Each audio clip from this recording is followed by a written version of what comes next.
Alright, ladies and gentlemen, we are back with part 2 of Little Big Planet. And this covers the content creation by users like yourself. Sorry for the long delay, but I was on a much needed vacation. So hopefully I sound more relaxed and tanner, because it was a beach vacation with lots of drinking, which was very nice. And I got a new drink out of the whole scene, called the Michelada. God bless Mexico. Here is what the basic blank template looks like for creating a map or level in Little Big Planet.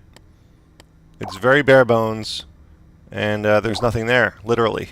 And you put everything in there.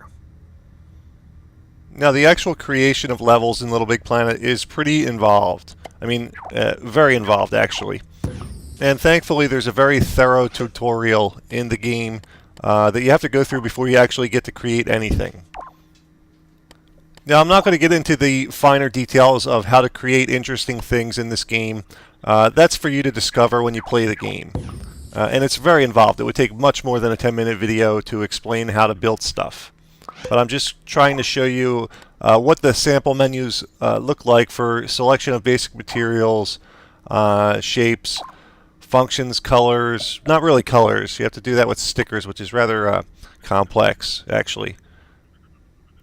But you'll notice a thermometer that's superimposed on the left side of the screen. And that's your limit for how much stuff you can have in your level.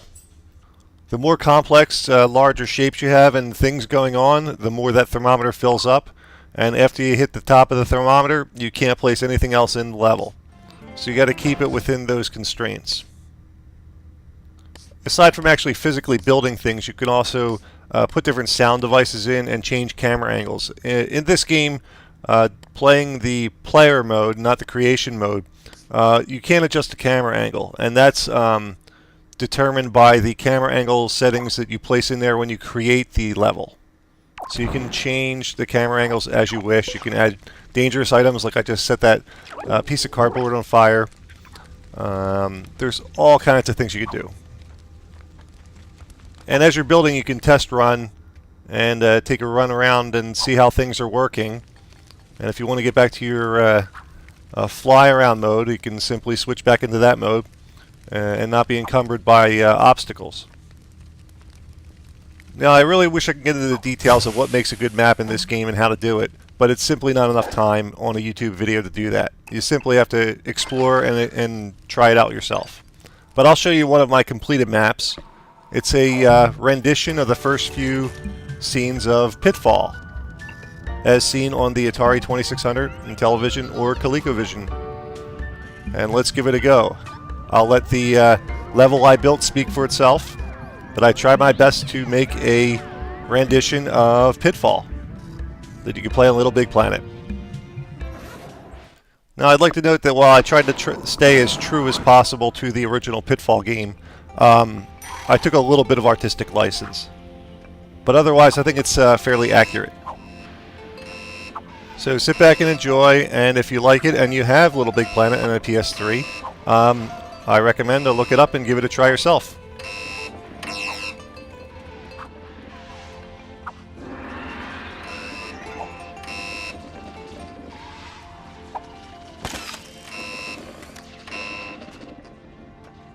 Making those alligators was quite tough, actually. Just like to mention that. And they're not that easy to pass.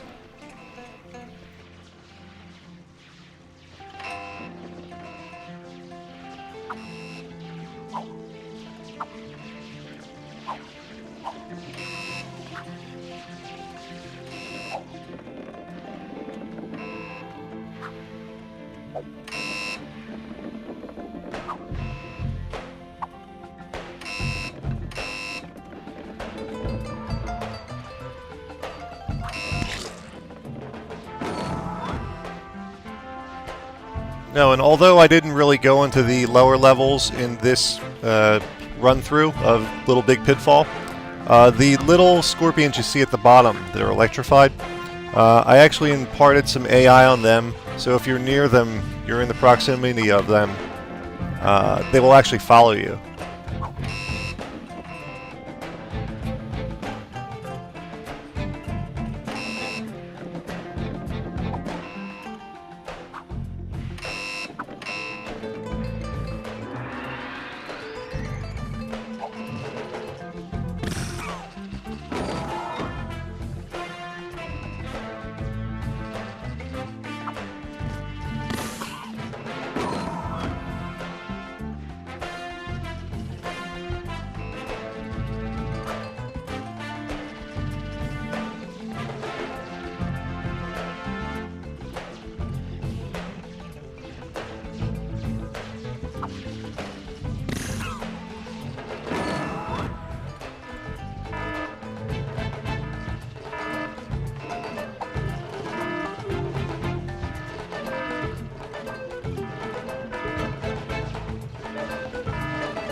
Now, creating a complex level like this can take several hours, and this took me quite a while to refine it.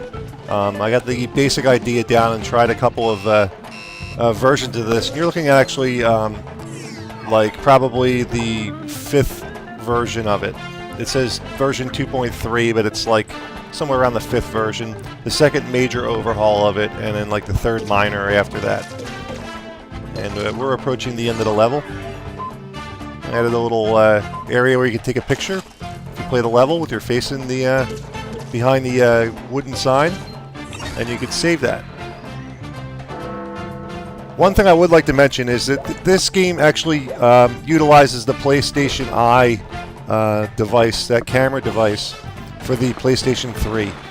And you need to use that if you want to use photographs of things. You can take pictures of it with the Eye camera and turn them into stickers and whatnot in this game. And that's how I got the Atari logo right there you see on the moon. So I highly recommend Little Big Planet. Its creation mode alone is sheer genius, and it's a lot of fun to play. I'm Dommy from Classic Games Revisited. Until next time.